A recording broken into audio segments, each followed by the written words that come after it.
नमस्कार, स्वागत है आपका संसद टीवी पर। मैं हूं मनोज वर्मा और आप देख रहे हैं हमारा खास कार्यक्रम मुद्दा आपका। मुद्दा आपका में आज हम बात करेंगे भारत बनाम इंडिया की। इस मुद्दे पर बात इसलिए करेंगे क्योंकि राष्ट्रीय स्वयंसेवक संघ के सरकारवा दत्तात्रेय होसबाले ने देश को दो नामों भारत और इंडिया कहने पर सवाल खड़ा किया है। देश के सामने विमर्श एक नया रखा है। विमर्श भारत का पुस्तक के विमोचन कार्यक्रम में बोलते हुए दत्तात्रेय जी ने कहा कि देश को इंडिया नहीं भारत कहना चाहिए। दरअसल देश को दो नामों भारत और इंडिया कहने का यह मुद्दा अक्सर उठता रहा है। संविधान सभा में भी इस मुद्दे पर बहस हुई और उसके बाद स्वतंत्र भारत में भी इसको लेकर लगातार चर्चा जारी है। प्रधानमंत्री नरेंद्र मोदी के नेतृत्व में भारत में हुए G20 शिखर सम्मेलन में इंडिया की जगह भारत शब्द को प्रमुखता से रखा गया। सरकारी दस्तावेजों में प्रधानमंत्री नरेंद्र मोदी के नाम के आगे भारत का प्रधानमंत्री लिखा जाने लगा। प्रधानमंत्री नरेंद्र मोदी ने संसद के भीतर और बाहर अनेक बार भारत की भव्यता, संस्कृति और ऐतिहासिक गौरव गाथा का उल्लेख किया है। इसलिए राष्ट्रीय स्वयंसेवक संघ के सरकारवा दत्तात्रेय जी ने इंडिया बनाम भारत का जो विमर्श देश के सामने रखा है उसके क्या मायने हैं, क्या संदेश हैं, इस मुद्दे पे आज चर्चा करेंगे। दो खास मेहमान मेरे साथ इस समय जुड़े हुए हैं। हितेश शंकर जी हमारे साथ इस समय स्टूडियो में हैं, पांचजन के संपादक हैं। और साथ में हम बात करेंगे डॉक्टर अतुल कोठारी जी से, जो शिक्षा, संस्कृति, उत्थान न्यास के राष्ट्रीय सचिव हैं। अतुल जी, आपका भी स्वागत है संसद टीवी पर।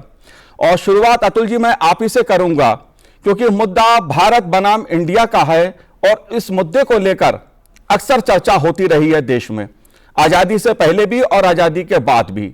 राष्ट्रीय स्वयंसेवक संघ के सरकारवा जी ने जो ये मुद्दा उठाया है, इसको आप कैसे देखते हैं? इस विमर्श का क्या संदेश है, क्या मायने हैं?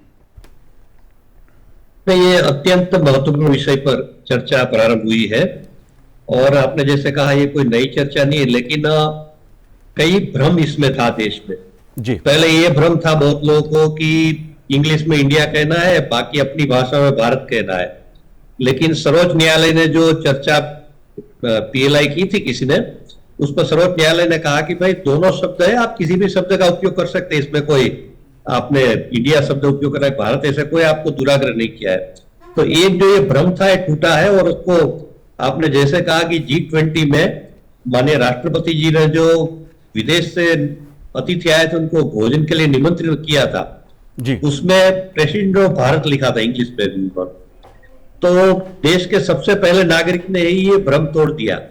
तो इसलिए इस चर्चा को देश में एक गति मिली है। और माननीय सरकारवाजी ने जो विषय उठाया बहुत प्रस्तुत इसलिए है कि हम लोगों ने ज्ञान महाकुंभ भी आयोजित किया 10 जनवरी से 10 फरवरी तक प्रयागराज महाकुंभ में। उसमें हमने 1 फरवरी को एक राष्ट्र एक नाम भारत, इस पर एक राष्ट्रीय सम्मेलन किया था जी। और उस सम्मेलन में भी हमने इस पर विचार विमर्श किया था और हम इस पर देश भर में एक हस्ताक्षर अभियान, सिग्नेचर कैंपेन चला रहे हैं और 10 लाख हस्ताक्षर करके माननीय राष्ट्रपति जी को ज्ञापन भी देने वाले हैं कि देश का एक ही नाम होना चाहिए। क्योंकि इंडिया शब्द का एक तो कोई अर्थ ही नहीं है शब्द का जी। जो अर्थ मिलता है वो कोई हमारे देश के लिए अच्छा नहीं, हमको अपमानित करने वाला अर्थ मिलता है। ऑक्सफोर्ड डिक्शनरी जो वर्तमान में अर्थ है इंडिया शब्द का, यह देश ब्रिटिश साम्राज्य का हिस्सा था और वर्ष 1947 में स्वतंत्र हुआ, यह राष्ट्रमंडल का सदस्य बना। यानी ब्रिटिश साम्राज्य का हम हिस्सा था ये बता रहे हैं जी। ये इंडिया शब्द का अर्थ नहीं बता रहे हैं, ये भौगोलिक और उनका भाव है वो बता रहे हैं, जो ब्रिटिशों के मन में आज भी है वो ऑक्सफोर्ड यूनिवर्सिटी में। और कई बार तो ऐसे कहते हैं लोग, और ये आप गूगल पर जाएंगे तो पर्याप्त जानकारी इसकी है जी। कि जो ऑक्सफोर्ड की पुरानी डिक्शनरी थी उसमें तो old fashioned and criminal people लिखा था, यानी पिछड़े और घिसे पीटे विचार वाले अपराधी लोग जी। तो कहीं भी इंडिया शब्द का एक तो स्पेसिफिक शब्द का अर्थ नहीं है जी। और जो अर्थ बताया जाता है वो हम लोगों को अपमानित करने वाले अर्थ है जी। तो ऐसा जो शब्द एक विदेशियों ने हमको नाम दिया वो हमको अपमानित करने वाला शब्द है देश को, हमारी जनता को जी। उस शब्द को क्यों हम 75 साल के बाद भी ढो रहे हैं? बिल्कुल बिल्कुल। इसलिए हमने इस पर पॉइंट खड़ा करने का प्रयास किया है जी, उसी को माननीय सरकार जी ने बड़ा समर्थन दिया है। जी बिल्कुल। दत्तात्रेय होसबोले जी ने कई महत्वपूर्ण बातें अपने संबोधन में कही हैं। संविधान में किस प्रकार भारत और इंडिया का उल्लेख है, इस पे भी हम चर्चा करेंगे क्योंकि कई पहलू हैं। लेकिन हितेश जी, सबसे पहले सुनते हैं कि दत्तात्रेय होसबोले जी ने क्या कहा भारत और इंडिया के मुद्दे पर। अपने आप में एक विमर्श खड़ा हो गया, अपने आप में इस देश के एक परिचय देश के सामने, विश्व के सामने आ गया। तो आज भारत के संदर्भ में अपने को ये कई प्रकार के राष्ट्र है, ये क्या है, राज्य है, ऐसे एक संभ्रम तो अपने टेक्स्ट बुक में भी है, हमारे सार्वजनिक चर्चा में है, सरकारी पॉलिसीज में, मीडिया में भी वो आ गए, कई वर्ष पहले आए, आज नहीं। तो इसलिए उससे साथ जूझना पड़ रहा है। इसलिए पिछले दिनों में सरकार के एक G20 के निमंत्रण में, अभी जनवरी 26 को प्रधानमंत्री ने उस समय राष्ट्रपति के अपने राष्ट्रपति निवास पर भोज के लिए निमंत्रण में, इस बार प्रधानमंत्री अपने जनवरी 26 तारीख के कार्यक्रम के लिए, संगीत के कार्यक्रम के निमंत्रण में रिपब्लिक ऑफ भारत ऐसे अंग्रेजी में लिखा, क्योंकि भारत के नाम को इंडिया ही कहना चाहिए। वो इंग्लिश में इंडिया है और भारतीय भाषा में भारत है। क्या ऐसे हो सकता है दुनिया में कहीं? कॉन्स्टिट्यूशन ऑफ इंडिया भारत का संविधान, रिजर्व बैंक ऑफ इंडिया भारतीय रिजर्व बैंक, हर जगह पर ऐसे क्यों करना पड़ रहा है? प्रश्न उठना चाहिए, इसको ठीक करना ही पड़ेगा ना। देश का नाम भारत है तो भारत ही कहो, और एक इंडिया क्या और एक क्या चाहिए? जाहिर सी बात है, दत्तात्रेय होसबोले ने जो कहा वो अपने में महत्वपूर्ण है, क्योंकि इंग्लिश में इंडिया है और भारतीय भाषा में भारत है। क्या दुनिया में कहीं ऐसा हो सकता है हितेश जी? क्या दुनिया में कहीं ऐसा देखने को मिलता है कि दुनिया के किसी देश के 2 नाम, 3 नाम या 4 नाम होते हो? देखिए, ऐसा है ये एक विद्रूपता या विसंगति उस ओर से आई जिनको भारत को समझने की दृष्टि नहीं थी या उसके बारे में भ्रम था, तो वो भ्रम बाकी सबको भी रहे और बरसों बरस, दशकों तक ये प्रक्रिया लगातार चलती रही। और अभी मैं दत्ता जी को सुन रहा था तो माननीय दत्ता जी ने जो बात कही उसमें एक चीज़ कही कि ये प्रश्न तो उठना चाहिए। वास्तव में जो लोग बाहर से आए थे उन्हें लगता था कि भारत जैसी जो जगह है वो उन्होंने खोजी और सारे यहाँ पर बाहर से ही आए हैं। ऐसा नहीं है। जब आप किसी राष्ट्र की बात करते हैं तो ये आधुनिक राज्य की संकल्पना या नेशनहुड से अलग है। एक खाली जमीन का टुकड़ा नहीं है, वो जीवंत है। वहाँ पर संस्कृति पली बढ़ी है, लोगों का पालना रहा है, उनके पुरखे परंपराएं उस जगह पर उसे जीवंत बनाते हैं। भारत एक ऐसी ही सभ्यता संस्कृति रही। किंतु जो लोग समझते हैं कि नहीं ये तो 1947 में ही बना और ये नाम अंगीकार किया, उनसे जो प्रश्न उठना चाहिए, तो प्रश्न ये भी उठना चाहिए कि अगर उससे पहले भारत नहीं था, उससे पहले इंडिया नहीं था, ऐसा नाम नहीं था, खोजा था, तो ईस्ट इंडिया कंपनी में जो इंडिया था वो कहाँ से आया? यानी यहाँ पर पहले कुछ था जिसकी तलाश में आप आए। दूसरी बात, 1498 में जिस समय वास्को डिगामा भारत की ओर चला, पुर्तगाली एक खोजकर्ता जो अफ्रीका की तरफ से जब आता है, तो उस रास्ते का नाम है केप ऑफ गुड होप, यानी एक ऐसा रास्ता जो उम्मीद की तरफ जाता है। तो वो उम्मीद क्या है? वो अंतिम सिरे पर भारत है। हमारे यहाँ के जो कुछ इतिहास को जिन्होंने अपने हिसाब से तोड़ने मरोड़ने की कोशिश की, ऐसे वामपंथी इतिहासकार कहते रहे कि नहीं, भारत की खोज तो वास्को डिगामा ने की थी, मगर वास्को डिगामा खुद लिख रहा है कि ये उम्मीद का रास्ता जिधर जाता है उसमें कन्हाई नाम का एक व्यक्ति मिला और उसने बताया कि ये रास्ता भारत की तरफ जाता है। यानी भारत ज्ञान के लिए, प्रकाश के लिए आगे बढ़ने का जो नाम का जो अर्थ है, वो वास्तव में केप ऑफ गुड होप के तौर पर दुनिया देखती थी उसे। और भारत ज्ञान में, विज्ञान में, उद्योग में उन्नति इसकी ऐसी थी कि खाली कृषि नहीं, उस समय की जो वैश्विक अगर अर्थव्यवस्था को देखा जाए तो उसमें करीब करीब 1/4 हिस्सा, एंगस मेडिसन का शोध है इस पर, वो करीब 23% का हिस्सा 1498 के बाद में जब ये 15वीं शती का आकलन हुआ तो उसमें लगा कि भारत की ओर से ही सारा ये काम धंधा होता है। यानी आपने उसे खोजा नहीं था, वो राष्ट्र था, आप उसका नाम नहीं पहचानते थे, आप भ्रमित थे, इसलिए औरों को भ्रमित करने की कोशिश करते थे। जी, ये भ्रम छटना चाहिए। जी बिल्कुल। लेकिन संविधान के अनुच्छेद 1 की अगर मैं बात करूं तो देश के नाम और स्वरूप को परिभाषित यह अनुच्छेद करता है। अंग्रेजी संस्करण में कहा गया है, India that is Bharat shall be A union of states. यहां प्राथमिकता नाम के रूप में इंडिया शब्द पर बल दिया गया है। हिंदी संस्करण जो संविधान का है उसमें भारत अर्थात इंडिया राज्यों का संघ होगा, यहां भारत नाम को प्रमुखता दी गई है। 18 सितंबर 1949 को संविधान सभा में पहली बार देश के नामकरण पर चर्चा शुरू हुई। संविधान सभा के सदस्य हरि विष्णु कामत जी ने इस पर संशोधन प्रस्ताव पेश किया और देश का नाम इंडिया से बदलकर भारत या भारतवर्ष करने की मांग की। अतुल जी, मैं आपसे जानना चाहता हूं इस मुद्दे को, क्योंकि संविधान में इंडिया और भारत दोनों का उल्लेख है जिस अनुच्छेद की बात मैंने की, लेकिन क्या यह दोहरी भाषा का दृष्टिकोण है या मैं कहूं यह दृष्टिकोण बहुभाषावाद के प्रति भारत की प्रतिबद्धता को दर्शाता है? क्या है ये?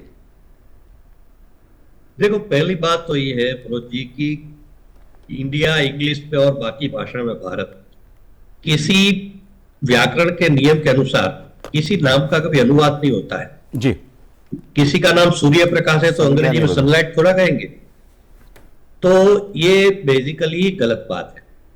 और दूसरी बात ये कि संविधान में इंडिया भारत लिखा गया है, ये बात सही है, लेकिन इसका तात्पर्य ये नहीं लिखा गया है कि आप इंग्लिश में इंडिया बोलो और इंडिया लिखो और बाकी भाषाओं में भारत लिखो और बोलो। ऐसा कहीं स्पष्टता नहीं है और स्पष्टता नहीं है। और स्पष्ट ये किया गया, मैंने जैसे पहले भी कहा, सुप्रीम कोर्ट ने भी स्पष्ट किया और माननीय राष्ट्रपति जी हमारे प्रथम नागरिक के देश का, उन्होंने भी अपने नीचे लिखना शुरू किया कि प्रेसिडेंट ऑफ भारत इंग्लिश में भी। तो इसलिए जो गलत भ्रम है ना, उसको तोड़ने की जरूरत है। और दूसरा, आज नहीं तो कल भविष्य में संविधान में भी इसके संशोधन की जरूरत है कि इंडिया दैट इज भारत नहीं होना चाहिए, सिर्फ देश का नाम भारत ही होना चाहिए। इस दिशा में भी आगे कदम बढ़ाने की आवश्यकता है। शुरुआत हुई है, आगे होगा, हमारा विश्वास है। अतुल जी, मैं आपसे जानना चाहता हूं, दुनिया में कई देशों ने अपने नाम को बदला है, अपनी भाषा के आधार पर, अपनी सभ्यता संस्कृति के आधार पर दुनिया में कई देशों ने अपना नाम बदला, तो आप क्या उस तरफ इशारा कर रहे हैं? ऐसा है ना, हमने भी बदला है। हमने राज्यों के नाम बदले, हमने शहरों के नाम बदले, हमने राष्ट्रों के नाम बदले। तो जो गलत था, जो गलती हुई थी उस समय, या कुछ मजबूरियां होगी उस समय, जो भी होगी, इसको बदला जा सकता है, तो हमने ही किया है। और हमारे पड़ोसी देश ही, सिलोन था, उसका नाम अंग्रेजों ने रख दिया था, श्रीलंका कर दिया ना उन्होंने। ऐसे कई देशों के उदाहरण हमारे सामने है। तो इसलिए जो जो गलत हुई है, जो भ्रम फैलाया गया है, जो गलतियां हुई है, उनको सुधार करना चाहिए ना। तो इस दृष्टि से, और इसकी पहल हमने की, बॉम्बे का मुंबई हो गया ना जी, मद्रास का चेन्नई हो गया ना, तो हो सकता है, तो ये क्यों नहीं हो सकता है जी? इस दृष्टि से ये बदलाव अपेक्षित है देश जी में। जी, बिल्कुल। हितेश जी, अगर बात में शहरों की बात की अतुल जी ने, कई राज्यों के नाम बदले गए। अगर हम बात संस्थाओं की करें, संविधान में संशोधन की बात अतुल जी कह रहे हैं, कई और भी लोग मांग करते हैं कि इंडिया की जगह भारत ही, केवल एक नाम भारत देश का होना चाहिए, और इस पर लगातार जोर भी दिया है। प्रधानमंत्री जी ने भी इसको अलग अलग मंचों से अलग अलग रूपों में कहा है। मैं आपसे ये समझना चाहता हूं, जैसे दत्तात्रेय जी ने कहा कॉन्स्टिट्यूशन ऑफ इंडिया यानी भारत का संविधान, रिजर्व बैंक ऑफ इंडिया यानी भारत का रिजर्व बैंक, जो इस प्रकार के संस्थान हैं, क्या इनका एक नाम नहीं हो सकता? इस दिशा में क्या होना चाहिए, कैसे देखते हैं? क्योंकि देश के इतने बड़े संस्थान हैं, इनके भी दो दो नाम।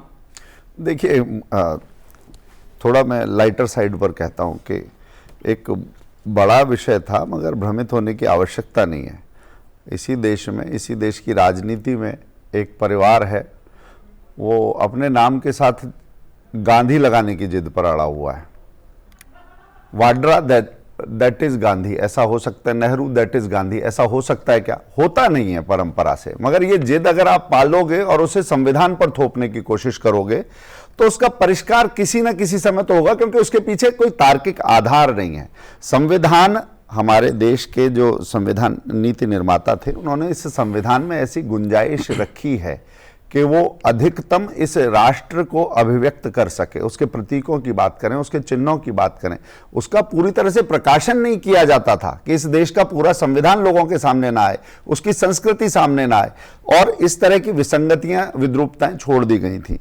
अब एक बात और है कि जो हमारा संविधान, हम सबके लिए श्रद्धा रखते हैं हम उसमें, मगर वो भारत की पहचान, वो कानून व्यवस्था, नागरिक नियमन इसका आधार है, मगर भारत की पहचान का एकमात्र प्रतीक नहीं है वो। क्योंकि भारत का दर्शन क्या है, भारत की लोक परंपराएं क्या हैं, भारत का आत्मिक विचार क्या है, भारत का आत्मबोध क्या है, ये बाकी चीजें रिफ्लेक्ट नहीं होती हैं। और किसी देश में खाली कानून व्यवस्था से नहीं चल रहा, एक पॉलिटिकल नक्शे से एक देश नहीं बनता है, जिन लोगों को लगता हो। तो ये राजनीतिक व्याख्याओं से परे, क्योंकि अगर आप आधुनिक राजनीति की व्याख्याएं देखेंगे तो उसमें तो कहते हैं कि थोड़ी सी पॉपुलेशन होनी चाहिए, एक पॉलिटिकल मैप होना चाहिए, एक प्रभुसत्ता होनी चाहिए, जो सोवरेनिटी के साथ एक तंत्र होना चाहिए, तो बन गया देश। देश ऐसे नहीं बनते। देश पुरखे, परंपरा, नियमन, नैतिकता, दंड के साथ चलती है। कानून सारी चीजें नहीं बताता, उस समाज की अपनी मान्यताएं भी होती हैं। ये सब जब चीजें आती हैं तब एक समाज टिक पाता है। कई सारी चीजें कानूनी दृष्टि से गलत नहीं होंगी, मगर नैतिक दृष्टि उसके साथ जब देखते हैं तो लोग कहते हैं कि नहीं, नजर का ख्याल रखो, बड़ों का ख्याल रखो, इसका ख्याल रखो। हमारे यहाँ ऐसा नहीं होता। हमारे यहाँ मतलब क्या, वो देश के सिटीजनशिप और अपने वोटर आईडी को दिखा के नहीं कह रहे, वो अपने परिवार, परंपराओं, क्षेत्र, कुनबे और राष्ट्र की बात कर रहे होते हैं। तो उन परंपराओं के साथ, उस फिलॉसफी, उस दर्शन के साथ ये राष्ट्र बनते हैं। इसलिए उसे केवल राजनीतिक उसकी परिधि के तौर पर आंकना, स्वतंत्रता के दिन ये कोई मैन्युफैक्चरिंग डेट नहीं है भारत की, उसको ऐसे करना कि 1947 में मैन्युफैक्चर्ड हुआ था। मैन्युफैक्चर्ड नहीं हुआ था, फ्रैक्चर्ड जरूर हुआ था, इसका एक हिस्सा दूसरी तरफ चला गया था।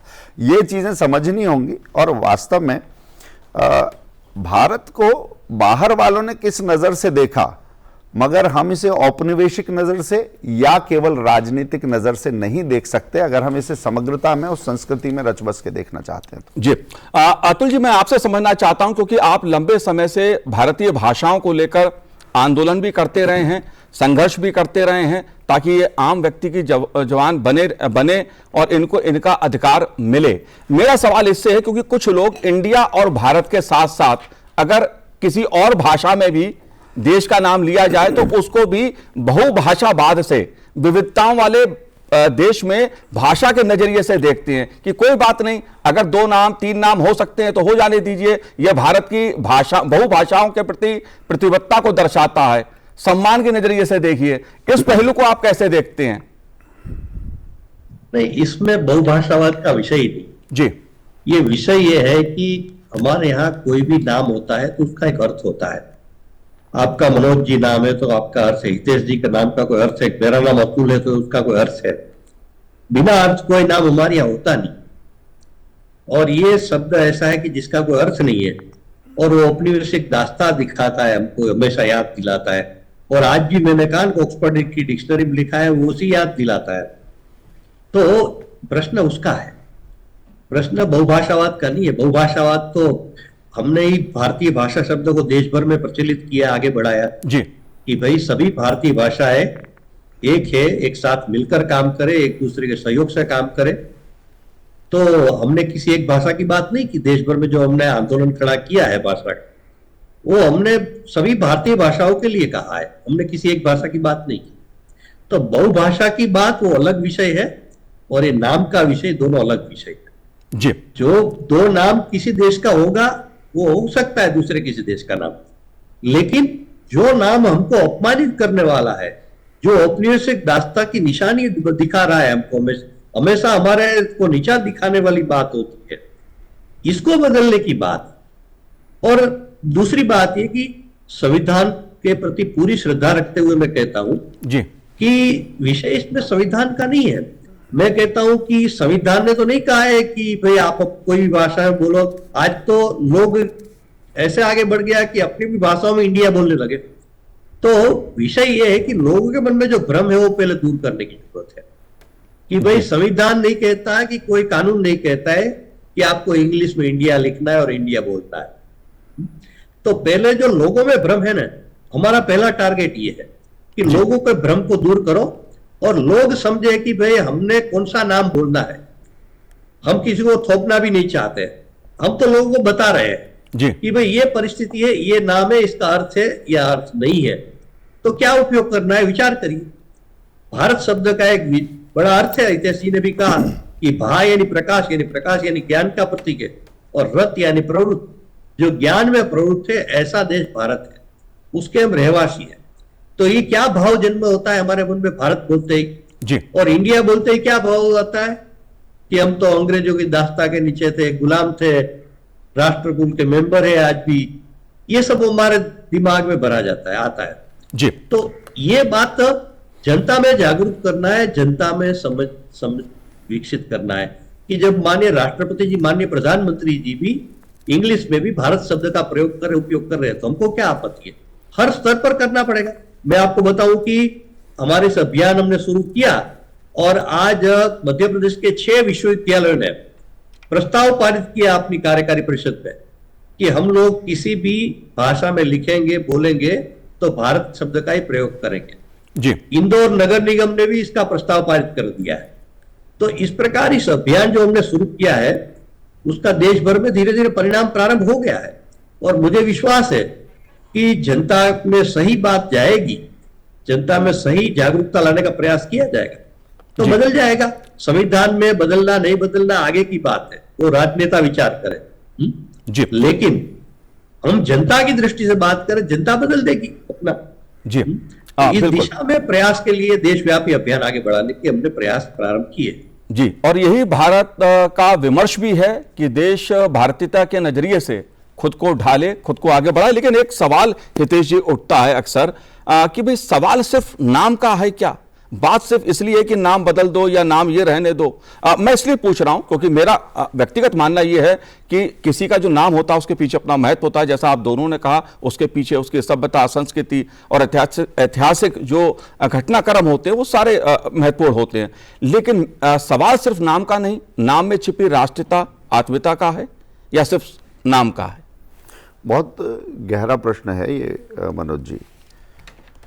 नाम में छिपी हुई राष्ट्रीयता कैसे हमें जोड़ती है, इसका एक उदाहरण देता हूं।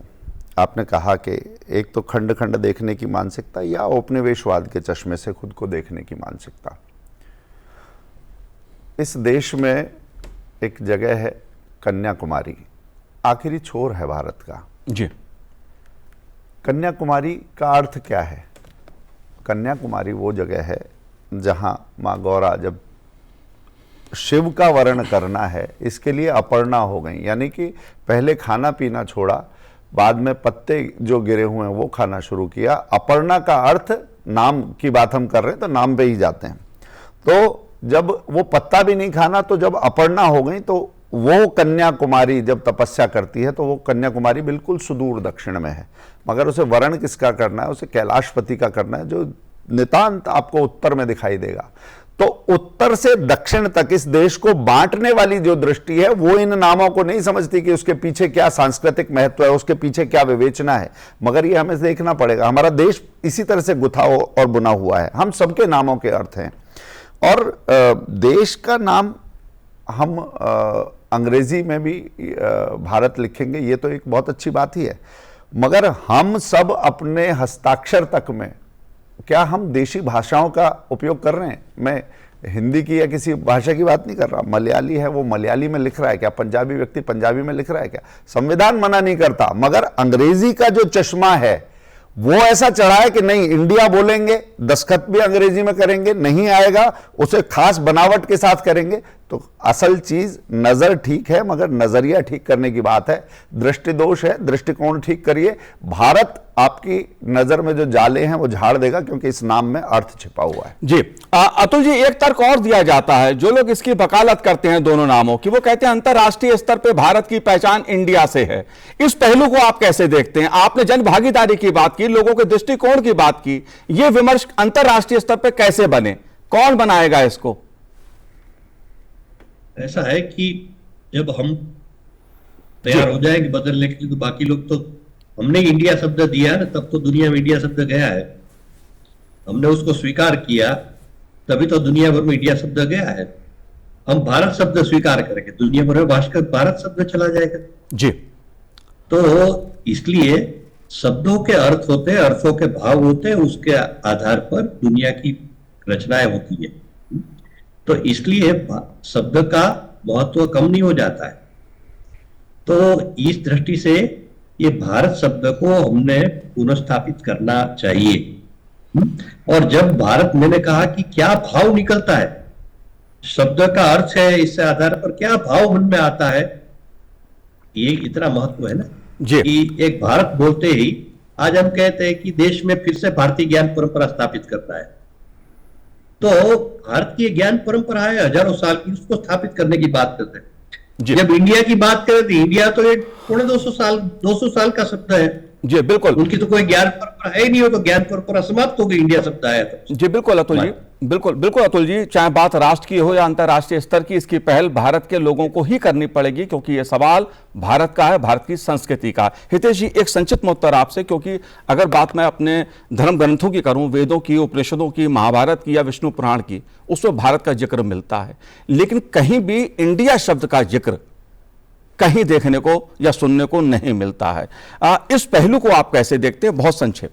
देखिए, ये मोबाइल अभी 20 साल पहले आया है, 30 साल 40 साल पहले मतलब डिवाइस के तौर पर उसका पॉपुलैरिटी हुई। एंड्रॉयड के आने से पहले एंड्रॉयड का नाम नहीं मिलता, उससे पहले जो बाकी ओएस थे उन्हीं का नाम मिलता है। तो कोई चीज़ परिकल्पना में, चलन में कब आई, उसके बाद आप उसका नाम जिसका ओर छोर अभी है उसे अनंत में ढूंढेंगे तो मिलेगा नहीं। इसी तरह से जो भारत की संस्कृति और इसके नाम का उल्लेख, जो जितने पुराने हैं उतना पुराना सामान है आपके पास। ये तो नई नई चीज़ें हैं, आपने झंडे बिल्ले जैसे राजनीतिक पार्टियों ने लगाए, भारत के नाम पर भी एक अंग्रेजी दान लोग जो थे उन लोगों ने इंडिया का बिल्ला लगाया। हाँ, एक अच्छी बात है, अभी अतुल भाई बोल रहे थे कि चीज़ें जब बदलेंगी, जब हम सामर्थ्यवान होंगे। भारतवासी इतने सामर्थ्यवान हो गए हैं कि आज ईस्ट इंडिया कंपनी को एक भारतीय ने खरीद लिया, इस देश का नाम बदलेगा जी। और हम कहते हैं भारत भाग विधाता। जाहिर सी बात है, 21वीं सदी में विकसित होता भारत अपनी ऐतिहासिक पहचान पाने की दिशा में आगे बढ़ चला है, और इसलिए इंडिया से पहले भारत होने की आवाज जोर पकड़ रही है। हितेश जी, आपने हमसे बात की, चर्चा की, बहुत बहुत शुक्रिया, बहुत बहुत धन्यवाद हमसे बात करने के लिए। अतुल जी, आपका भी बहुत बहुत धन्यवाद सनसेट टीवी से बात करने के लिए। तो आज इस कार्यक्रम में इतना ही, मुझे दीजिए आज्ञा, नमस्कार।